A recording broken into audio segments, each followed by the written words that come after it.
Sa mga naghahanap naman po ng summer pasyalan, hindi na kailangang lumayo para mag-enjoy ang buong pamilya o barkada.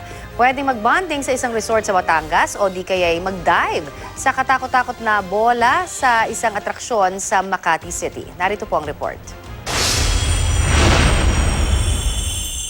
Magpahuli sa mga pinapasyalan ngayong tag-init.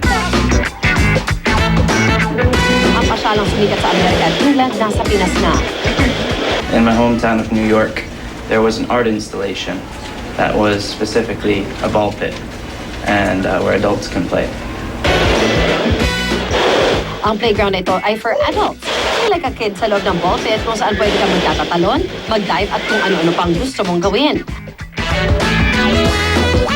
Meron ding iba't ibang games dito na pwede mong ma-enjoy tulad ng oddball. Pero mga kakaibang kulay na mga bola na ilalagay at yun ang kailangan mong hanapin. Ang makahanap may premyong unlimited iced tea or coffee. Meron din underwater race kung saan lalangoy kayo sa ilalim ng mga plastic balls at paunahan kayong matouch ang glass. Ang manalo, syempre meron din premyo. Bongga!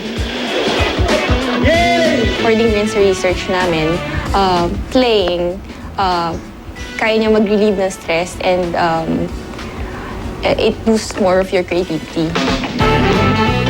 Kung outdoor pasyalan naman ang hanap niyo, aba perfect dito itong amusement resort sa Batangas.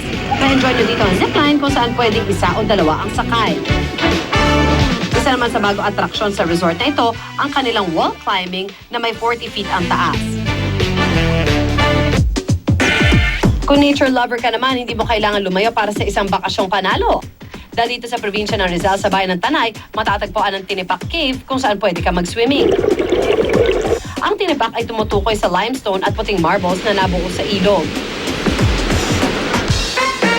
Mga kapuso, ano ang in sa summer pasyalan para sa inyo?